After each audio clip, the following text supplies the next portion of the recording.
வணக்கம் ஃப்ரெண்ட்ஸ். ஐயனார் துணை சீரியலில் என்ன எபிசோடில் என்ன நடக்குதுன்னு பார்க்கலாம் வாங்க. சோழனோட கார்ல ரமேஷ் ஸ்வேதான்னு ஒரு காதல் ஜோடியும் அவங்களோட ஃப்ரெண்ட்ஸ் 2 பேரும் வீட்டுக்கு தெரியாம கல்யாணம் பண்ணி வைக்கிறதுக்காக வந்துட்டு இருக்காங்க. சோழன் எல்லாத்தையும் விசாரிச்சு டீட்டெயில்ஸ் தெரிஞ்சுக்கிறாரு. அவங்க எல்லாம் பிஜி ஸ்டூடெண்ட்ஸ். வீட்டுக்கு தெரியாம கல்யாணம் பண்ண பெருமாள் கோவிலுக்கு போய்கிட்டு இருக்காங்க. வழியில ஒரு இடத்துல சோழனை காரை நிறுத்த சொல்லிட்டு பூ பழம் வெத்தலை பாக்குன்னு தேவையானதெல்லாம் வாங்கிக்கிறாங்க. தாலி அதெல்லாம் ஐயர் பாத்துக்கிறேன்னு சொல்லிட்டாராமா, பணம் கொடுத்துருந்தாங்களாமா. அதனால எல்லாருமே கோவிலுக்கு வந்து சேர கல்யாணம் பண்ணிக்கிறதா வந்திருக்க ரமேஷும் ஸ்வேதாவும் அவங்க ஃப்ரெண்ட்ஸ் 2 பேருமா சேர்ந்து கோவிலுக்குள்ள வர்றாங்க. ஐயரும் முன்னாடி வந்து வாங்க வாங்க, எங்க நீங்க வராம போயிடுவீங்களோன்னு நினைச்சேன், பூ மாலை இல்லான்னு கேட்க இதோ கொண்டு வந்திருக்கோம் நீட்டுறாங்க. அதை அவரு வாங்கிக்கிட்டு உள்ளர வர அவங்களோட சோழனும் வர்றாரு. நீங்க எல்லாருமே இங்கேயே இருங்க, நான் உள்ளர போய் பூஜையை முடிச்சுட்டு வந்துடுறேன் அப்படின்னு சொல்லிட்டு ஐயர் உள்ளர போய் பூஜையை ஆரம்பிக்கிறாரு. ரமேஷும் ஸ்வேதாவும் சுவாமிக்கு நேர் எதிரா நின்றுட்டு இருக்க அவங்களோட லெஃப்ட் சைடு சோழனும் ரைட் சைட்ல ஃப்ரெண்ட்ஸ் 2 பேரும் நின்று சாமி கும்பிடுறாங்க. ஸ்வேதா இன்னமும் பதட்டமும் பயமா நெத்தியில வழியிற வியர்வையை தொடச்சிட்டு இருக்காங்க. சோழன் அதை பார்த்துட்டு இன்னும் 5 நிமிஷத்துல கல்யாணம் முடிய போகுது, இப்படி டென்ஷனா இருக்கீங்கன்னு கேக்குறாரு. நான் இல்ல ப்ரோ, இவ தான் ரொம்ப டென்ஷனா இருக்கா அப்படின்னு ரமேஷ் சொல்ல, சிஸ்டர் டென்ஷனே ஆகாதீங்க, என் கல்யாணம் கூட இப்படிதான் நடந்துச்சு அப்படின்னு சோழன் சொல்ல, பாத்தியா அப்படின்ற மாதிரி பாக்குறாரு ரமேஷ் ஸ்வேதாவை. நீங்களும் கோவில்ல தான் கல்யாணம் பண்ணினீங்களா ப்ரோ அப்படின்னு ஒரு ஃப்ரெண்டு கேட்க, இல்ல கோவில்ல நடந்திருந்தா பரவாயில்லையே, எங்க கல்யாணம் போலீஸ் ஸ்டேஷன்ல நடந்துச்சுங்கிறாரு சோழன். பெரிய இந்திய வரலாறு கேக்குற மாதிரி என்ன சொல்றீங்க ப்ரோ அப்படின்னு இன்னொரு பையன் கேக்குறாரு. ஆமா தம்பி, அது ஒரு பெரிய கதைன்னு ஆரம்பிக்கிறாரு சோழன். ப்ரோ கொஞ்சம் சொல்லுங்களேன்னு ஆர்வமா கேக்குறாரு அவரு. முதல்ல இவங்க கல்யாணம் முடியட்டும்பா, அப்புறம் சொல்றேன் அப்படின்னு சோழன் சொல்ல, இன்னொரு பையன் சும்மா சொல்லுங்கன்றாரு. இவங்களுக்கும் தைரியமா இருக்கும் அப்படின்னு சொல்ல 4 பேரும் அவரை ரொம்ப ஆர்வமா பாக்குறாங்க. ஓ நீ அப்படி சொல்றியா, சரி ஓகே அப்படின்னு சோழன் அவரோட எஸ்டிடிய சொல்ற ரெடி ஆகுறாரு. பெருமூச்சு விட்டுட்டு, நானும் என் ஒய்ஃப் நிலாவும் ரொம்ப வருஷமா லவ் பண்ணோம், உங்களை மாதிரி தான். வீட்டில் சொல்லி பார்த்தோம், ஒத்துக்கல. அவ வீட்டில் வேற மாப்பிள்ளை பார்த்துட்டாங்க அப்படின்னு தனக்கு தோணுனதெல்லாம் யாருக்கு தெரிய போகுதுன்னு அடிச்சு விட்டுட்டு இருக்காரு சோழன். எனக்கு அப்ப என்ன பண்றதுன்னே தெரியல. ஆனா என் ஒய்ஃப் இருக்கா பாரு, என்ன நடந்தாலும் சரின்னு என்னை நம்பி வந்துட்டா. அப்புறம் அவளும் நானும் ஊரை விட்டு எஸ்கேப் ஆகிட்டோம்.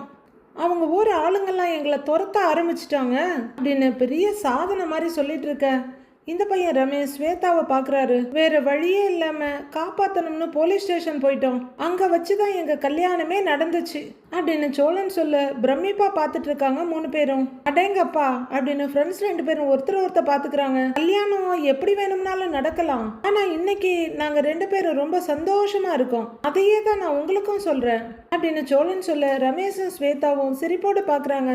இந்த நிமிஷம் மறுபடியும் உங்க வாழ்க்கையில வரவே வராது, இந்த மொமெண்ட்டை நல்லா சிரிச்சு என்ஜாய் பண்ணுங்க, அப்புறம் வர்றது அப்புறம் பாத்துக்கலாம்னு மோட்டிவேஷன்லாம் கொடுக்குறாரு. சூப்பர் ப்ரோ, நீங்க எங்க கூட இருக்கிறது எங்களுக்கு நிச்சயமாவே ஒரு தைரியத்தை கொடுக்குது அப்படின்னு முறுக்கோட சொல்றாரு மாப்பிள்ள. யாருன்னே தெரியாது, ஒரு அண்ணன் மாதிரி எங்க கூட நிக்கிறீங்க அப்படின்னு அந்த பையன் சொல்ல, உடனே அண்ணன் நினைப்புல சோழன் முகம் வாடிடுது. கொஞ்சம் யோசிச்சுட்டு அதுக்கு இன்னொரு காரணமும் இருக்குன்றாரு. என்ன ப்ரோங்கிற மாதிரி 4 பேரும் ஆர்வமா பார்க்க, என் அண்ணன் கல்யாணமும் இந்த மாதிரி கோவில்ல தான் நடக்கிறதா இருந்தது, சில பல காரணங்களால அவர் கல்யாணம் நடக்கலன்னு வருத்தத்தோட சோழன் சொல்றாரு. அவரும் லவ் மேரேஜ் தானா ப்ரோ அப்படின்னு ஒரு ஃப்ரெண்டு கேட்க, ஆமா, உலகம் பூரா காதலுக்கு பெத்தவங்க எதிரியா தானே இருக்காங்க, கரெக்டா தாலி கட்டுற நேரத்துல பொண்ணு வீட்டுக்காரங்க வந்து பொண்ணை தூக்கிட்டு போயிட்டாங்க அப்படின்னு சோழன் சொல்ல ஒரு மாதிரி சின்ன பயத்தோட ஸ்வேதாவை பாக்குறாரு ரமேஷ். கொஞ்சம் முன்னாடி கொடுத்த ஒரு மோட்டிவேஷன் எல்லாம் இப்ப புஷ்ன்னு காணா போயிருக்குது. இதெல்லாம் பாக்குற சோழன், சிஸ்டர் ஏன் முகம் மாறுது, என் அண்ணனுக்கு அப்படி நடந்ததால உங்களுக்கு அப்படி நடக்கணும்னு அவசியம் இல்ல, நீங்க 2 பேரும் ஜாலியா டென்ஷன் ஆகாம இருங்க, உங்களுக்கு எல்லாமே நல்லதா தான் நடக்கும் அப்படின்னு சோழன் சொல்ல 2 பேரும் சிரிக்கிறதுக்கு ட்ரை பண்றாங்க. என் அண்ணன் கல்யாணத்தை தான் என்னால பார்க்க முடியல, உங்க கல்யாணத்தையாவது பார்க்கலாமேன்னு தான் டிரைவர் வேலையை விட்டுட்டு இவ்வளவு தூரம் உங்க கூட வந்திருக்கேன் அப்படின்னு சோழன் சொல்ல 2 பேரும் ஒருத்தர் பார்த்து சிரிச்சுக்கிறாங்க. உள்ள ஐயர் பூஜையை முடிச்சுட்டு மணி அடிச்சிட்டு இருக்காரு. தீபாராதனை காட்டிட்டு இருக்க, சாமி கும்பிடுங்கிறாரு சோழன். 5 பேரும் சாமி கும்பிட்டுட்டு இருக்க ஐயர் தீபாராதனை தட்டோட வர்றாரு. எல்லாரும் தீபாராதனையை தொட்டு கும்பிட்டுக்க மாலையை கொடுத்து, இந்தாங்க 2 பேரும் மாலையை கழுத்துல போட்டுக்கங்கன்றாரு. அந்த பொண்ணு ஸ்வேதா மாலையை வாங்கி ரமேஷ் கழுத்துல போட ரமேஷ் மாலையை வாங்கி ஸ்வேதா கழுத்துல போடுறாரு. சோழன் சந்தோஷமா பார்த்துட்டு ஆல் தி பெஸ்ட்னு சொல்ல தேங்க்யூ ப்ரோங்கிறாரு ரமேஷ். ஸ்வேதா சோழனை பார்த்து, ப்ரோ ஒரு போட்டோ மட்டும் எடுத்து தர்றீங்களான்னு கேட்கவோ கொடுங்க அந்த மொபைலை வாங்குறாரு. இவங்க 2 பேரும் முன்னாடி நிற்க அவங்களோட பக்கவாட்டில் ஃப்ரெண்ட்ஸ் 2 பேரும் நிற்கிறாங்க. மொபைலை வாங்கி வியூ பார்க்குற சோழன் கொஞ்சம் சிரிங்கன்றாரு. கொஞ்சம் சிரிப்போட அவங்க பார்க்க ஃப்ரெண்ட்ஸ் எல்லாம் சேர்ந்து நில்லுங்கன்றாரு. டேய் வாடான்னு அவங்க 2 பேரும் இவங்க பின்னாடி நல்லா வந்து தெளிவாக நின்னுக்கிறாங்க. சோழன் ஒரு 4 போட்டோவை எடுத்து மொபைல் அவங்க கையில் கொடுக்குறாரு. அவங்க போட்டோவை ரசிச்சிட்டு இருக்க ஐயர் உள்ள இருந்து அட்சத அரிசியும் பூவுமா வந்து கையில் கொடுத்துட்டு இருக்காரு. அப்போ கரெக்டா 2 கார் வருது அந்த கோவிலுக்கு முன்னாடி. ஐயர் இடுப்புல சொருகி வச்சிருந்த தாலியை இந்தாங்கன்னு எடுத்து நீட்டுறாரு. கார்ல இருந்து ஒரு 5-6 பேர் கீழே இறங்கி பார்த்துட்டு இருக்காங்க. தாலியை அவர் கையில கொடுத்து இந்தாங்க அம்மனை நல்லா வேண்டிக்கிட்டு தாலியை கழுத்துல கட்டுங்க அப்படின்னு ஐயர் சொல்ல அந்த பையன் தாலியை எடுத்து சாமியை பார்த்து கும்பிட்டுட்டு இருக்காரு. சோழன் ரொம்ப தீவிரமா கண்களை மூடி கடவுளே என் அண்ணன் கல்யாணத்தை தான் என்னால பார்க்க முடியல, இந்த கல்யாணத்தையாவது நல்லபடியா நடத்தி கொடுன்னு வேண்டிட்டு இருக்காரு. அதே மாதிரி என் அண்ணன் கல்யாணத்தை நடத்தி கொடுத்துரு அப்படின்னு அவரு சின்சியரா வேண்டிட்டு இருக்காரு. அந்த பையன் தாலியை வச்சு சாமி கும்பிட்டுட்டு இருக்க ஸ்வேதாவும் சாமியை கும்பிட்டுட்டு இருக்க கூட வந்த ஃப்ரெண்டு எதேச்சியா வெளியே திரும்பி பாக்குறாரு. அங்க கார்ல இருந்து இறங்கின ஒரு 5 பேரும் அப்படியே மெதுவா நடந்து வர்றாங்க. ரமேஷ் தாலியோட ஸ்வேதா கழுத்து பக்கமா திரும்ப டேய் ரமேஷ் ரமேஷ் அங்க பாருடா அப்படின்னு ஃப்ரெண்டு சொல்ல 2 பேருமே அப்படியே லெஃப்ட் சைட்ல திரும்பி பாக்குறாங்க. அதுல ஒருத்தர் மீதி 4 பேருக்கும் விரல நீட்டி ஏதோ இன்ஸ்ட்ரக்ஷன் கொடுத்துட்டு இருக்காரு. இத்தனை கலைபுரத்திலையும் கண்ணை திறக்காம சாமியை வேண்டிட்டு இருக்காரு சோழன். டேய் இனிமே இங்க இருக்கிறது ரொம்ப ரிஸ்குடா அப்படின்னு அந்த ஃப்ரெண்டு சொல்லிட்டு இருக்க ரமேஷும் ஸ்வேதாவும் பயத்தோட பாக்குறாங்க. வெளியே அவரு நின்னுட்டு இருக்க கூட வந்தவங்க அங்கங்க டிஸ்போஸ் ஆகுறாங்க. அப்படின்னு அந்த பொண்ணு ஸ்வேதா நான் தான் சொன்னேன் இல்ல எனக்கு பயமா இருக்குன்னு அப்படின்னு சொல்ல சாமி கும்பிட்டு இருந்த சோழன் கண்ணை முழிச்சு பாக்குறாரு. இப்ப என்ன பண்றது மாட்டிக்கிட்டோங்கிறாங்க ஸ்வேதா. உடனே ரமேஷ் பதட்டமா ப்ரோ இவங்க வீட்டு ஆளுங்களுக்கு நாங்க கல்யாணம் பண்ண போறது தெரிஞ்சிருச்சு ப்ரோ, எங்களை தான் ப்ரோ வெளியில தேடிக்கிட்டு இருக்காங்க அப்படின்னு பயத்தோட சொல்றாரு. 4 பேர் வேற பக்கம் போயிட்டு ஒருத்தர் மட்டும் நின்றுட்டு இருந்தவரு உள்ளர பார்த்துட்டு கோவிலுக்குள்ள வர்றாரு. ஏய் நீ என்ன பேசிட்டு இருக்க, சீக்கிரம் தாலியை கட்டு அப்படின்னு சோழன் சொல்ல தாலியை பாக்குறாரு ரமேஷ். அவர் கையெல்லாம் நடுங்குது. ஸ்வேதாவை பாக்குறாரு, வெளியே இருந்து வர்றவரை பாக்குறாரு. அப்படியே சோழன் பக்கமா திரும்பி நிக்க ஏய் தாலியை கட்டுப்பாங்கிறாரு சோழன். ஐயோ கடவுளேன்னு ஸ்வேதா பயந்து நடுங்குறாங்க. வெளியே நிக்கிறவரு வேகமா உள்ளர வந்துட்டு இருக்க ரமேஷ் அவரை பார்த்துட்டு ஆளை விடுங்கடா சாமி அப்படின்னு சொல்லிக்கிட்டு கழுத்துல இருக்க மாலையை கழட்டி சோழனோட கையில வச்சுட்டு ஓடுறாரு. ஏய் ஏய் ஏய் ரமேஷ் ஏய் இந்தடா அப்படின்னு அந்த பொண்ணு ஸ்வேதா கூப்பிட்டு இருக்க. டேய் டேய் ரமேஷ் அப்படின்னு ஃப்ரெண்ட்ஸ் 2 பேரும் கூப்பிட்டுட்டே ஓடுறாங்க. டேய் டேய் தம்பி எங்கடா போறீங்க அப்படின்னு சோழனும் கூப்பிட வெளியே வர்றவரை பார்த்துட்டு ரமேஷ் குடுகுடுன்னு ஒரு பக்கமா ஓட ஃப்ரெண்ட்ஸ் 2 பேரும் கூடயே பறக்குறாங்க. வெளியிருந்து வந்தவங்களும் ஓடுற ரமேஷையும் ஃப்ரெண்ட்ஸையும் பார்த்துட்டு கான்ஸ்டபிள்ஸ் இங்கே இருக்காங்க வந்து புடிங்கன்றாரு. ஸ்வேதா உள்ளர பரிதவிச்சுட்டு பதட்டமா நிக்க சோழன் பார்த்துட்டு என்னம்மா எல்லாரும் உன்னை இப்படி விட்டுட்டு ஓடிட்டாங்க அப்படின்னு கேட்க தெரியலன்னா என் வீட்டு ஆளுங்க வர்றாங்கன்றத பார்த்து பயந்து ஓடிட்டாங்கிறாங்க ஸ்வேதா. பயந்து ஓடுறானா அப்படின்னு சோழன் சொல்லிட்டு இருக்க ஸ்வேதாவும் வெளியே வர்றாங்க. அதுக்குள்ள ரமேஷ் கோவிலோட காம்பவுண்ட் சுவரை ஏறி குதிச்சிட்டு இருக்காரு. கூட வந்த ஃப்ரெண்ட்ஸ் 2 பேரும் ஏறி குதிச்சு தலை தெறிக்க ஓடுறாங்க. அந்த மத்த 4 பேர் அவங்கள துரத்திட்டு போறாங்க. ஆனா அவங்க பயங்கர வேகத்துல ஓடிட்டு இருக்காங்க. சோழன் அதிர்ச்சியோட கோவிலை விட்டு வெளியே வர கூடவே ஸ்வேதாவும் வர்றாங்க. வெளியே வந்து சுத்தி முத்தி பார்த்துட்டு எங்க ஒருத்தரையும் காணோன்னு அவர் சொல்லிட்டு இருக்க சபாஷ் அப்படின்னு ஒருத்தர் நின்று கை தட்டிட்டு இருக்க ஸ்வேதா பயத்தோட பாக்குறாங்க. கழுத்துல இருக்க மாலையை கெட்டியா பிடிச்சிட்டு இந்த பக்கம் அந்த பக்கம்னு பாக்குறாங்க. அவங்க சூப்பர்மா ரொம்ப நல்லா இருக்கு நீ பண்றது அப்படின்னு அவர் சொல்லிட்டு இருக்க ஸ்வேதாவையும் அவரையும் மாறி மாறி பார்த்துட்டு இருக்காரு சோழன். உனக்காக நாங்க எப்படிப்பட்ட பையனை பார்த்து கல்யாணம் ஏற்பாடு பண்ணி இருக்கோம், இவனை கல்யாணம் பண்ண கோவில்ல வந்து நிக்கிற அப்படின்னு சோழனை காட்டுறாரு. அவரு யாரு கைய காட்டுறாருன்னு சோழன் இந்த பக்கமா அந்த பக்கமா பாக்குறாரு. அந்த பொண்ணு மாலையை இறுக்கி பிடிச்சபடி அப்படியே பயத்துல நடுங்கிட்டு இருக்க சோழன் அந்த பொண்ணையும் அவரையும் பார்த்துட்டு கையில இருக்க மாலையை பாக்குறாரு. அப்பதான் சோழனுக்கு புரியுது, ஓ நம்ம கையில மாலை இருக்கிறதுனால இவர் நம்மளதான் இந்த பொண்ணு கல்யாணம் பண்ணிக்க போகுதுன்னு நினைச்சிருப்பாருன்னு புரிஞ்சுக்கிட்டு ஐயோ சார் நீங்க தப்பா புரிஞ்சுக்கிட்டீங்க அப்படின்னு சோழன் சொல்ல சொல்லுங்கிற மாதிரி பாக்குறாரு. எனக்கும் இதுக்கும் எந்த சம்பந்தமும் இல்ல, நான் சும்மா வேடிக்கை பார்க்க வந்தவன், என்ன ஆளை விடுங்க சார் அப்படின்னு சோழன் 4 எட்டு நடக்க ஏய் என்ன மாட்டிக்கிட்டதும் பொய் சொல்றியா பொண்ணு போட்டுருவேன் அப்படின்னு மிரட்டுறாரு அவரு. ஐயோ திரும்ப திரும்ப கிரைம்ல மாட்ட வைக்கிறாங்களே, சோழா தப்பிச்சிடுறா அப்படின்னு நினைக்கிறவரு படக்குன்னு கையில இருக்க மாலையை அவர் மேல தூக்கி போட்டுட்டு சவாரி வரலனாலும் பரவாயில்ல காசு வரலனாலும் பரவாயில்ல தப்பிச்சிடுறா சோழான்னு ஓடுறாரு. உடனே அவரும் கையில இருக்க மாலையை தூக்கி போட்டுட்டு ஓட பாக்குறாரு. அந்த பொண்ணு ஸ்வேதாவும் கழுத்துல இருக்க மாலையை கழட்டி வீசிட்டு சோழன் பின்னாடியே ஓடுது. கான்ஸ்டபிள்ஸ் புடிங்க அவனை அப்படின்னு சொல்லிட்டு அவரும் துரத்திட்டு வர தப்பிச்சா போதுண்டா சாமின்னு சோழன் ஓடுறாரு. பின்னாடியே அந்த பொண்ணு ஸ்வேதாவும் ஓடுறாங்க. ஊர் பக்கம் ஒரு பழமொழி சொல்லுவாங்க, எள்ளு தான் செக்குக்கு காயுதுன்னு, எலிப்புழுக்கு எதுக்கு காயுதுன்னு. சோழன் ஓடுறதுல ஒரு நியாயம் இருக்கு. இந்த பொண்ணு ஸ்வேதா எதுக்கு அவர் பின்னாடி ஓடணும்? இந்த பக்கமா ஓடுறதுன்னு அவரு நவகிரகத்துக்கிட்ட வந்து தயங்கிட்டு நிக்க ஸ்வேதா அவர் பின்னாடியே ஓடி வந்துடுறாங்க. இவரு சாவகாசமா அவங்க பின்னாடி ஓடி வந்து பாக்குறாரு. சோழன் கோவில் வழியா இருந்த ஒரு சின்ன சந்து வழியா ஓடி வர்றாரு. பின்னாடியே ஸ்வேதாவும் ஓடி வர கார் கிட்ட வந்துடுறாங்க. காரை திறக்க போறப்பறம் தான் ஐயோ சாவி வேணுமேனு பாக்கெட்ல கை வைக்கிறாரு. பதட்டமும் வேகமுமா சாவியை எடுத்துட்டு அவர் திறக்க போக அந்த பொண்ணு அண்ணா அண்ணான்னு மூச்சு வாங்க கூப்பிடுது. ஏமா நீ என்னம்மா பண்ற? அவங்க ஓ வீட்டு ஆளுங்க தானே, நின்னு பேசி பிரச்சனையை முடிக்க வேண்டியதானேமா அப்படின்னு சோழன் சொல்ல. இல்லண்ணா அவங்க கையில மாட்டினா என்ன கொன்றுவாங்கண்ணா, அதான்ண்ணா நானும் தப்பிச்சு வந்துட்டேன் அப்படின்னு அந்த பொண்ணு சொல்ல அந்த ஒருத்தர் துரத்திட்டு வந்துட்டு இருக்காரு. ஐயோ என்னம்மா நீ இப்படி ஒரு பயந்தாங்குள்ளியா போய் லவ் பண்ணுவ? 4 பேர் வர்றத பார்த்த உன்னை அப்படியே விட்டுட்டு ஓடிட்டான் அப்படின்னு சோழன் கேட்க அந்த பொண்ணு பாவம் அழுன்னு அழுது. என் மாமனார் என்ன துரத்தி பிடிச்சப்போ அப்போ நான் எப்படி கின்னுன்னு நின்னேன் தெரியுமா அப்படின்னு சோழன் எட்டி எட்டி பார்த்துக்கிட்டு பயத்தோட சொல்லிட்டு இருக்க. அந்த பொண்ணு அழுன்னு அழுதுட்டு இருக்கு. இப்ப கூட ஒண்ணும் இல்ல, நேரா உங்க அம்மா அப்பா கிட்ட போய் தப்பு பண்ணிட்டேன் சாரின்னு சொல்லி கால்ல விழுந்துரு அப்படின்னு சோழன் சொல்ல. ஐயோ அண்ணா உண்மையா என்னால அதெல்லாம் பண்ண முடியாதுன்னா, நான் பண்ணின காரியத்துக்கு வீட்டுக்கு போனாலே என்னை வெட்டி கொன்னுடுவாங்கண்ணா, எனக்கு பயமா இருக்கு, பிளீஸ்ண்ணா என்னை எங்கேயாவது கொண்டு போய் விட்டுடுங்கண்ணா அப்படின்னு அந்த பொண்ணு சொல்ல. என்னை எங்கம்மா கூட்டிட்டு போ சொல்ற அப்படின்னு பயத்தோட கேட்டுட்டு இருக்காரு சோழன். கொஞ்சம் தள்ளி போய் எங்கேயாவது விட்டுருங்கண்ணே, அங்க இருந்து போய்க்கிறேங்கிறாங்க ஸ்வேதா. என்னம்மா நீ அப்படின்னு எந்த வழியும் தெரியாம அவர் புலம்ப. பிளீஸ்ண்ணா என்னை இங்க விட்டுட்டு போயிடாதீங்க, கூட்டிட்டு போயிருங்கண்ணா, அவங்க இங்க வந்துட்டாங்கண்ணா அப்படின்றாங்க அந்த பொண்ணு. என்னம்மா நீ இருக்குன பிரச்சனை பத்தாதுன்னு நீ வேற இப்படி சொல்லிட்டு இருக்க அப்படின்னு சோழன் சொல்ல. அண்ணா அண்ணா பிளீஸ்ண்ணா எனக்கு எப்படியாவது ஹெல்ப் பண்ணுங்கண்ணா, அவங்க வந்துருவாங்கண்ணா ப்ளீஸ். நான் கையெடுத்து கும்பிட்டு கதறிட்டு இருக்காங்க ஸ்வேதா. அவங்க இன்னும் கோவிலுக்குள்ளேயே தான் சுத்தி சுத்தி தேடிக்கிட்டு இருக்காங்க.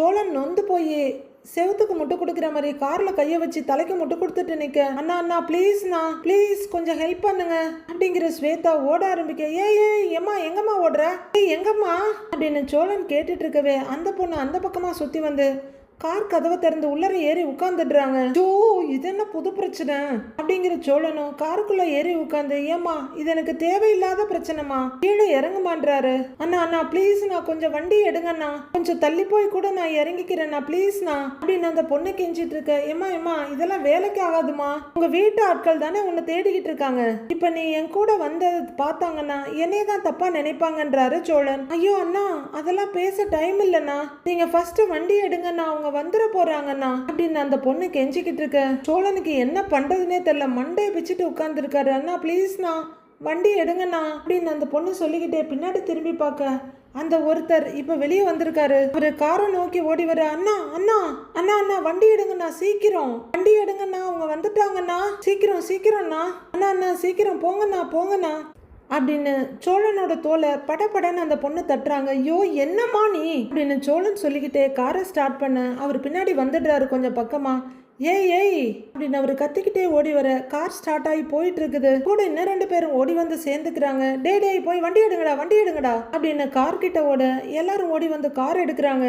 சோழனோட வண்டி புழுதியை கிளப்பிட்டு போயிட்டு இருக்குது. போ அப்படின்னு அவர் விரட்ட சோழன் ரேசிங்ல போயிட்டு இருக்க, இவங்க 2 பேரும் சேசிங்ல போயிட்டு இருக்காங்க.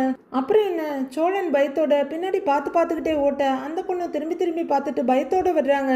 கார் போயிட்டு இருக்க. யோ சீக்கிரம் போங்கய்யா அப்படின்னு இவரு மிரட்டிட்டு இருக்காரு. சீக்கிரமா போங்க, இப்படி போங்க அப்படி போங்கன்னு அவரு கைட் பண்ணிட்டு வர்றாரு. அண்ணா வண்டியை மட்டும் நிறுத்திடாதீங்கண்ணா அப்படின்னு அந்த பொண்ணு சொல்ல. இதெல்லாம் எனக்கு தேவையா, என்னை இப்படி பிரச்சனையில மாட்டி விட பாக்குறீங்க அப்படின்னு சோழன் கத்த. பிரச்சனை எல்லாம் ஒண்ணும் இல்லைண்ணா, கொஞ்சம் தூரமா போய் என்னை இறக்கி விட்டுருங்கண்ணா, அதுக்கப்புறமா நான் பாத்துக்கிறேன்னு கண்கள்ல வழியிற கண்ணீரை தொடச்சிட்டே சொல்றாங்க ஸ்வேதா. அந்த லூசு பொண்ணை பார்த்தாலும் பாவமா தான் இருக்கு. சோழன் இன்னொரு தடவை திரும்பி பார்த்துட்டு யாருங்க இவனுங்கெல்லாம் இப்படி விடாம துரத்திட்டு இருக்கானுங்க, நீங்க வசதியான வீட்டு பொண்ணுன்னு சொன்னீங்க, ஆனா உங்களை துரத்துறவங்களை பார்த்தா வேற மாதிரி இருக்காங்களே, யாருங்க நீங்க அப்படின்னு சோழன் கேட்க. அண்ணா கொஞ்சம் சீக்கிரமா போங்கண்ணா, நான் மாட்டிக்கிட்ட அவ்வளவுதாண்ணா அப்படின்னு ஸ்வேதா அழுகையோட சொல்ல. மாட்டிக்கிட்டா உங்களை விட எனக்கு தாங்க பிரச்சனை, ஏற்கனவே பல பிரச்சனையில சிக்கி வெளியே வர முடியாம உட்காந்துக்கிட்டு இருக்கிறேன், இதுல நீங்க வேற வண்டியில ஏறி அவங்க என்ன துரத்திக்கிட்டு இருக்காங்க இப்போ அப்படின்னு சோழன் சொல்லிட்டு இருக்க. அந்த பொண்ணு விடாம அழுதுகிட்டே இருக்கு. ரொம்ப நேரமா ஒத்தையா கமெண்ட் கொடுத்துட்டு இருந்தவர் போன் எடுத்து யாருக்கோ போன் பண்ணி அந்த வண்டி அந்த ரூட்ல வந்தது, நான் மடக்கி படிங்க அப்படின்னு இன்ஸ்ட்ரக்ஷன் கொடுத்துட்டு இருக்காரு.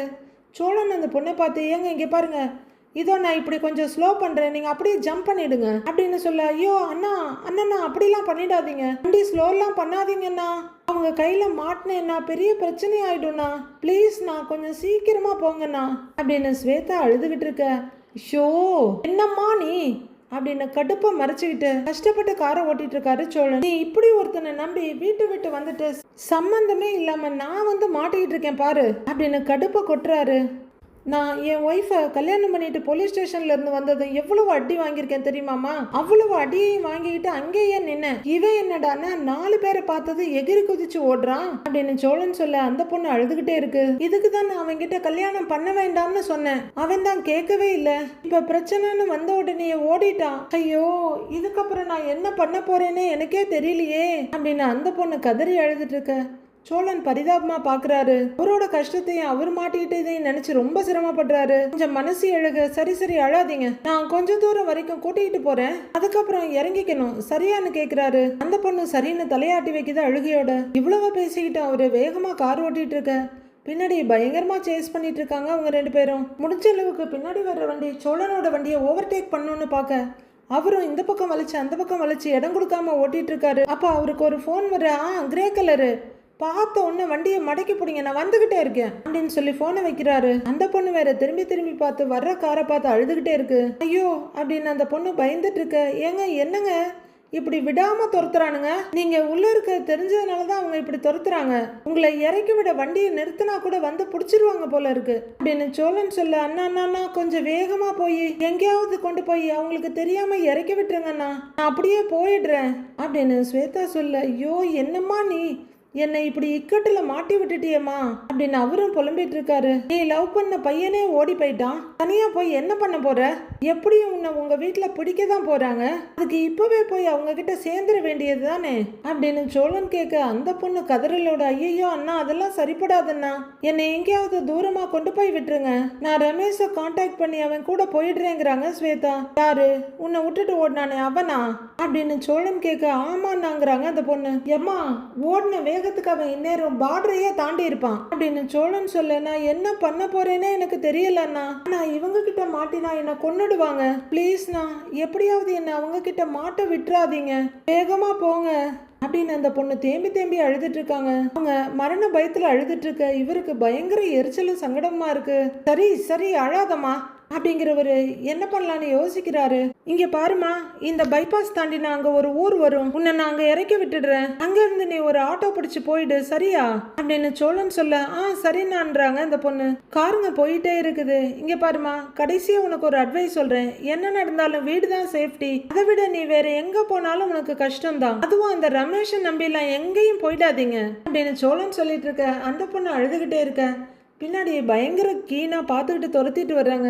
கொஞ்ச தூரம் போனதும் கார் கண்ணுக்கு தெரியல, இப்படி இப்படின்னு பாக்குறவர், யோ எங்கேயா காரு அப்படின்னு கேட்க, தெரியலங்க எங்கேயோ மிஸ் ஆயிடுச்சுங்கன்றாரு அவரு. எனக்கு மிஸ் ஆயிடுச்சா அப்படின்னு அவரு கத்திக்கிட்டு இருக்க. சோழன் வேறொரு ரோட்ல போயிடுறாரு. பின்னாடி திரும்பி பார்க்க, அப்பாடா நல்ல வேலை உங்களை காணும்னு நினைக்கிறாரு. இந்த பொண்ணு திரும்பி பார்த்துட்டு பின்னாடி கார் எதுவும் வரலன்னு அழுகையை நிறுத்திட்டு பாக்குறாங்க. ஏமா எங்கம்மா பின்னாடி அவங்கள காணோம், அப்பச்சி வந்துட்டோன்னு நினைக்கிறேன் அப்படின்னு சோழன் சொல்ல, அப்பாடா அப்படின்னு நெஞ்சில கைய வச்சுட்டு அந்த பொண்ணு ஷீட்ல சாயுது. இவரும் பெருமூச்சு விட்டு நெஞ்சில கைய வச்சுக்கிறாரு. ஹலோ அப்படின்னு யாருக்கோ போன் பேசிட்டு இருக்காரு துரத்திட்டு வந்தவரு. இங்க பாருமா, அந்த சிக்னல் தாண்டினதும் காரை நிறுத்துறேன், நீ இறங்கிடு சரியா அப்படின்னு சோழன் சொல்ல, சரிங்கண்ணா அப்படின்னு அந்த பொண்ணு தலையாட்டிட்டு இருக்குது. இவர் போன் பண்ணி, யோ நான் அந்த காரை மிஸ் பண்ணிட்டேன், அந்த ரூட்ல தான் வரும்னு நினைக்கிறேன், எப்படியாவது மடக்கி பிடி, இன்னைக்கு விடக்கூடாதவன அப்படின்னு சொல்லிட்டு இருக்க. சோழன் வேகமா போயிட்டு இருக்க. அவர் கார் முன்னாடி ஒரு போலீஸ் ஜீப் வந்து நிக்குது. சோழன் அப்படியே அதிர்ச்சியோட, என்னம்மா இது போலீஸ் ஜீப் வழி மறிக்குது அப்படின்னு கேட்க, இந்த பொண்ணு நிம்மதியா பார்த்துட்டு இருந்தது படார்னு அழுகைக்கு மாறிடுது. ஏமா அப்ப அதுக்குள்ள உங்க வீட்டு ஆளுங்க தகவல் கொடுத்துட்டாங்களா, காணோன்னு கம்ப்ளைண்ட் கொடுத்துட்டாங்களான்னு அவர் அதிர்ச்சியோட கேட்க, இல்லைண்ணா நம்மள ஃபாலோ பண்ணிட்டு வந்த என் சித்தப்பா எஸ்பின்னா அப்படின்னு அந்த பொண்ணு சொல்ல, என்னது அப்படின்னு பயங்கர அதிர்ச்சியோட திரும்பி பாக்குறாரு. அவரு தான் போலீஸ அலர்ட் பண்ணி இப்படி பண்ணிருப்பாரு அப்படின்னு அந்த பொண்ணு சொல்ல, இப்ப மரண பயத்துல எதிரில் இருக்க போலீஸ் ஜீப்பை பார்த்துக்கிட்டே, எஸ்பியா அப்படின்னு அதிர்றாரு சோழன். ஆமாண்ணே அப்படின்னு அந்த பொண்ணு சொல்லிட்டு இருக்க. ஜீப்ல இருந்து போலீஸ் இறங்கி வர்றாங்க. ஏமா நீ இதெல்லாம் முன்னாடியே சொல்றது இல்லையாமா, என்னை நீ இப்படி சிக்க வச்சுட்டியம்மா இப்போ அப்படின்னு அவரு புலம்பிக்கிட்டு இருக்க. நீங்க அந்த பக்கம் போங்க. என்ன லேடி கான்ஸ்டபிள் அனுப்பிட்டு இந்த பக்கமா எஸ்ஐ கான்ஸ்டபிள்னு வர்றாங்க. அந்த லேடி கான்ஸ்டபிள் போய் ஸ்வேதாவை இறங்குமா அப்படின்னு இறக்கிட்டு இருக்க. டேய் இறங்கு இறங்கு இறங்குடா அப்படின்னு 2 போலீஸ் தட்டிட்டு இருக்க. இருங்க இருங்க சார் வரேங்க சார். சார் சார் சார் இழுக்காதீங்க சார் வரேங்க சார் அப்படின்னு சோழன் கத்திக்கிட்டு இருக்க. 2 பேர் அவரை கைப்பிடியா கழுத்தோட பிடிச்சி இழுத்துட்டு வர்றாங்க. இந்த லேடி கான்ஸ்டபிள் ஸ்வேதாவோட கையை பிடிச்சி இழுத்துட்டு வர்றாங்க. சார் சார் நான் ஒன்றும் பண்ணலங்க சார், எனக்கு ஒன்றும் தெரியாதுங்க சார். சார் சார் எனக்கு தெரியாதுங்க சார் அப்படின்னு சோழன் சொல்லிட்டு இருக்க. போய் வண்டியில ஏறு அப்படின்னு சோழன் வந்த காரை நடு ரோட்ல நிறுத்திட்டு சோழனை போலீஸ் வேன்குள்ள துணிச்சிட்டு இருக்காங்க. அந்த லேடி கான்ஸ்டபிளும் ஸ்வேதாவை கூட்டிட்டு வந்து போலீஸ் ஜீப்ல ஏத்துறாங்க. என்ன விடுங்க விடுங்க அப்படின்னு அந்த பொண்ணு அழுதுகிட்டு இருக்க. அந்த பொண்ணு உள்ளர ஏத்திடுறாங்க. சார் சார் நான் டிரைவருங்க சார், என்ன விட்டுருங்க சார் அப்படின்னு சோழன் பின்னுக்கு இழுக்க. டேய் ஏறுடா போடா அப்படின்னு சட்டையை கொத்தா பிடிச்சி கழுத்துல கைய வச்சு உள்ளர தள்ளிடுறாங்க. சார் சார் நான் டிரைவருங்க சார், சார் சார் அப்படின்னு அவர் கத்திட்டு இருக்க. போலீஸுங்க வண்டியில ஏறிட்டு யோ வண்டி அடியா சீக்கிரம் அப்படின்னு வண்டியை எடுத்துட்டு போறாங்க. சார் சார் எனக்கு எதுவும் தெரியாதுங்க சார், சார் சார் அப்படின்னு அவரு கதறிட்டு இருக்க. பின்னாடி ஒரு கான்ஸ்டபிள் சோழனோட வண்டி எடுத்துட்டு வந்துட்டு இருக்காரு. வண்டி நேரா எங்க போகுதுன்னு தெரியலன்னு பாத்துட்டு இருக்க. நேரா ஸ்வேதாவோட வீட்டுக்கு கூட்டிட்டு வந்து சார் இந்தாங்க சார் இவன் தாங்க சார்னு எஸ்ஐ கழுத்தை பிடிச்சி சோழனை தள்ளுறாரு. அவரு சார் சார்னு இருக்க. என்ன பொண்ணை வளர்த்துருக்காங்களோ அப்படின்னு 2 கான்ஸ்டபிள்ங்க முனைக்கிட்டு இருக்க. அந்த லேடி கான்ஸ்டபிள் ஸ்வேதாவை கொண்டு வந்து உள்ளர விடுறாங்க. அவங்க அம்மா வேகமா எழுந்து ஓடி வந்து ஏய் வாடி வாடிங்கிறேன் அப்படின்னு இழுத்துட்டு போய் நாசமா போறவளே அப்படின்னு அடி அடின்னு அடிக்க. அந்த பொண்ணு அழுன்னு அழுதுட்டு இருக்காங்க. உனக்கு என்னடி குறை வச்சோம் நாங்க? நீ கேட்டதெல்லாம் வாங்கி கொடுத்து உன்னை நல்லா தானே பாத்துக்கிட்டோம், இப்படி மானத்தை வாங்கிட்டியே பாவி பாவி அப்படின்னு அவங்க அம்மா அடிச்சுக்கிட்டே இருக்காங்க. அப்போ அவங்க சித்தப்பா எழுந்து நின்று அடிக்காதீங்க இருங்க விடுங்க அப்படின்னு சொல்லிட்டு இருக்க. அவங்க அம்மா விடாம அடிச்சுக்கிட்டே இருக்காங்க. ஏன் புள்ளைய அடிக்கிறீங்க, எல்லாத்துக்கும் இந்த ராஸ்கல் தான் காரணம் அப்படின்னு சோழனை பல்லார்னு ஒரு அறை விடுறாரு. சோழன் சுருண்டு அப்படியே பாதியா குனிஞ்சு நிமிடுறாரு. தேங்காய் தின்ன ஒருத்தன் தண்டங்கட்டுறன் ஒருத்தன் இப்ப சோழன் வாங்கிட்டு இருக்காரு. சார் சார் அப்படின்னு சோழன் சொல்லிட்டு இருக்க. ஏய் யார்ரா நீ? ஏய் எங்க வீட்டு பொண்ணை கூட்டிட்டு ஓடுற அளவுக்கு பெரிய ஆளாடா நீ அப்படின்னு சோழனோட சட்டைய கொத்தா பிடிச்சிட்டு அவரு கேட்க. சார் சார் நான் எதுவுமே பண்ணலங்க சார், சார் அப்படின்னு சொல்லிட்டு இருக்க. டேய் சொல்றா யார்ரா நீ எங்க வீட்டு பொண்ணை கூட்டிட்டு போற அளவுக்கு அவ்வளோ தைரியம் இருக்காடா உனக்கு அப்படின்னு வேற டைலாக் தெரியாத மாதிரி அதையே சொல்லி சப்பு சப்புன்னு அரைஞ்சிட்டு இருக்காரு. சார் சார் நான் எதுவுமே பண்ணலங்க சார்ங்கிறாரு சோழன். அவ்வளவு தைரியம் இருக்கா சொல்லுடா அப்படின்னு அவரு அரைஞ்சுக்கிட்டு இருக்க. சார் சார் எனக்கு தெரியாதுங்க சார், என்னை நீங்க தப்பா புரிஞ்சுக்கிட்டீங்க சார்ங்கிறாரு சோழன். டேய் யாரா தப்பா புரிஞ்சுக்கிட்டது சொல்றா, யாரா தப்பா புரிஞ்சுக்கிட்டது அப்படின்னு அவரு அரைஞ்சுக்கிட்டு இருக்க. சோழன் பயத்திலையும் பதட்டத்திலையும் நிக்கிறாரு. டேய் சொல்றா அப்படின்னு கத்திட்டு இருக்க. ஏமா என்னை இவரு அடிச்சுக்கிட்டே இருக்காரு, நீ வேற பாத்துக்கிட்டு எதுவுமே சொல்லாம இருக்க, ஏதாவது சொல்லுமாங்கிறாரு சோழன். அந்த பொண்ணு அழறதுக்கே பிறந்த மாதிரி அழுதுட்டு நிக்க. சொல்லுவா என்னன்னு சொல்லிடா, என் பொண்ணை மயக்குன அப்பவே நினைச்சேன், இவ அடிக்கடி ரூமை சாத்திட்டு உட்காரும் போதே நினைச்சேன் இவளுக்கு தனியா ரூம் தராதீங்கன்னு தலைப்பாட அடிச்சுக்கிட்டேன் அப்படின்னு அவங்க அம்மா திட்டிக்கிட்டு இருக்க. அவங்க அப்பா ஏதோ ஃபீல் பண்ற மாதிரி நிக்கிறாரு. ராத்திரி பகலா போன்ல பேசிக்கிட்டே இருக்கா, தப்பா இருக்குன்னு நான் சொல்லிக்கிட்டே இருந்தேன் அப்படின்னு அவங்க அப்பாவை அவங்க பார்க்க. படிப்பு விஷயமா ஏதாவது பேசுவான்னு சொன்னீங்க, இப்ப பாத்தீங்களா எங்க கொண்டு வந்து நிறுத்தி இருக்கா. உன் மேல சந்தேகம் வந்துதாண்டி உனக்கு கல்யாணத்துக்கு ஏற்பாடு பண்ணன, அதுக்கு நீ இப்படி ஓடி போகணும்னு என்னடி அவசியம் இருக்கு, எப்படிடி அப்படி நினைச்ச சொல்லுடி சொல்லு அப்படின்னு அவங்க அம்மா ஒரு பக்கம் அந்த பொண்ணை போட்டு அடிச்சிட்டு இருக்க. இவங்க எல்லாரும் சோழனையும் அந்த பொண்ணையும் மாறி மாறி பார்த்துட்டு இருக்காங்க. சீக்கிரம் ஒரு முடிவுக்கு வாங்கப்பா. ஏய் என்ன தைரியத்துலடா எங்க வீட்டு பொண்ணை கூட்டிட்டு ஓடுன அப்படின்னு அது வரைக்கும் வாயில கொழுக்கட்டையை வச்சிருந்த ஸ்வேதாவோட அப்பா கேக்குறாரு. சார் சார் நான் ஒன்னும் உங்க வீட்டு பொண்ணை கூட்டிட்டு ஓடலங்க சார், அவங்கதான் வண்டியிலங்கிறாரு அவரு. ஏய் என்ன நக்கலாடா, ஓடி போகல வண்டியில கூட்டிட்டு போனோன்னு சொல்ற அப்படின்னு அவங்க சித்தப்பா அறையறதுக்கு கையவங்க. சோழன் கொஞ்சம் முகத்தை பின்னுக்கு இழுத்துக்கிறாரு. சார் நான் அப்படி சொல்லலங்க சார் அப்படின்னு சொல்ல. வாய மூடுறா, உன்னையெல்லாம் கூட்டிட்டு போய் முட்டிக்கு முட்டி 4 தட்டு தட்டி 5-6 கேஸ உன் மேல போட்டு வெளியவே வர முடியாத மாதிரி பண்ணணும்டா அப்படின்னு அவங்க சித்தப்பா சொல்லிட்டு இருக்க. சோழன் அழுகையோட பாத்துட்டு இருக்காரு. அம்மா தாயே ஏதாவது சொல்லுமா, இப்படி சிக்கல்ல மாட்டி விட்டுட்டாங்கிற மாதிரி சோழன் பரிதாபமா ஸ்வேதாவை பாக்குறாரு. ஏம்மா என்னம்மா எல்லாத்தையும் கேட்டுக்கிட்டு அமைதியா இருக்க, ஏதாவது சொல்லுமா அப்படின்னு கேட்க. என்னடா அவளை மிரட்டுற, அவதான் உன்னை லவ் பண்ணா, அவதான் உன்னை இழுத்துட்டு போனான்னு சொல்ல போறியா அப்படின்னு அவங்க அம்மா கேட்க. சோழன் பயங்கர அதிர்ச்சியோட பாக்குறாரு. பாத்தியாடி இப்படி ஒருத்தனை தான் நீ லவ் பண்ணி இருக்க, ஒரு பிரச்சனைன்னு வந்தது உன்னை கை காட்டி விடுறான் அப்படின்னு அந்த அம்மா சொல்லிக்கிட்டு சப்பு சப்புன்னு மகளை அடிச்சுக்கிட்டு இருக்கிறாங்க. ஏங்க அப்படின்னு சோழன் அதிர்ச்சியோட கூப்பிட அந்த அம்மா, ஏங்க நம்ம பொண்ணு மேல எந்த தப்பும் இருக்காது, இவன் தான் ஏதேதோ பேசி நம்ம பொண்ணு மனசை மாத்த பாத்துருக்கான் அப்படின்னு அந்த அம்மா ஜட்ஜா மாதிரி தீர்ப்பு சொல்லிட்டு இருக்க, உன்னோட அப்பாவும் இந்த பக்கம் வர்றாரு. ஏங்க இல்லங்க அப்படின்னு சோழன் சொல்லிட்டு இருக்க, ஏய் யாரா நீ, எப்படி என் பொண்ணு கூட பழக்கம் உனக்கு, அவ கூட படிக்கிறவனா நீ அப்படின்னு பொண்ணோட அப்பா கேக்குறாரு. சார் இல்லங்க சார்ங்கிறாரு சோழன். அப்ப எப்படிடா அவ கூட பழக்கம், ஏய் உங்க குடும்பத்தை பத்தி சொல்லு, உங்க அப்பா யாரு அப்படின்னு அவரு கேட்க, சார் சார் சார் ஏன் சார் குடும்பத்தை பத்தி எல்லாம் கேக்குறீங்க அப்படிங்கிறாரு சோழன். ஓ தோரா கேட்டா சொல்ல மாட்டீங்களோ, சொல்றா அப்படின்னு மிரட்டுறாரு அவங்க சித்தப்பா. ஐயோ கடவுளே, இந்த அரலூசுங்கிட்ட மாட்டிட்டு நான் என்னதான் சொல்லுவேன்னு தெரியலையேன்னு சோழன் மொழி பிதிங்கி நிக்க, யோ இவன் குடும்பத்தை பத்தி விசாரிக்க சொன்னேன், விசாரிச்சிட்டியான்னு ஸ்வேதாவோட சித்தப்பா எஸ்ஐ கிட்ட கேக்குறாரு. டீடைல்ஸ் எல்லாம் கலெக்ட் பண்ணிட்டேங்க சார்ங்கிறாரு அவரு. பாத்தியாடா, நீ சொல்லல நான் என்னால கண்டுபிடிக்க முடியாதுன்னு நினைச்சியாடா அப்படின்னு அவரு கேட்க, சோழன் அவரை திருதிருன்னு பார்க்க நமக்கு சிரிப்பா வருது. அட அருளூசுங்களா, இத்தனையும் விசாரிச்சிங்களே, அந்த பொண்ணு யார் கூட போனான்னு முழுசா விசாரிக்க மாட்டீங்களா? அமர், இவங்க குடும்பத்துல இருக்க மொத்த பேர் இங்க இருக்கணும், இன்னும் 10 நிமிஷத்துல வரணும், வர சொல்லு சீக்கிரம்னு சொடக்கு போடுறாரு அவரு. சார் சார் சார் ஏங்க சார் என் குடும்பத்தெல்லாம் இழுக்கிறீங்க அப்படின்னு சோழன் கேட்க, டேய் வாய் மூடுறா அப்படின்னு பயங்கரமா கத்திக்கிட்டு அறைய வர்றாரு அவங்க சித்தப்பா. சோழன் அப்படியே பயத்தோட அவரை பார்த்துட்டு இருக்காரு. ஏற்கனவே குமுறலோட போயிட்டு இருக்க குடும்பத்துல இவங்க கும்மி அடிக்க போறது இல்ல, கொத்து பரோட்டா தான் போட போறாங்கன்றது நல்லா தெரியுது. இந்த அரலோசுங்க நம்மள இன்னும் கொஞ்ச நாளைக்கு பிச்சுக்க விடாம விடமாட்டாங்க போல தெரியுது. அடுத்து என்ன நடக்குதுன்னு வர எபிசோட்ல பார்க்கலாம் ஃப்ரெண்ட்ஸ்.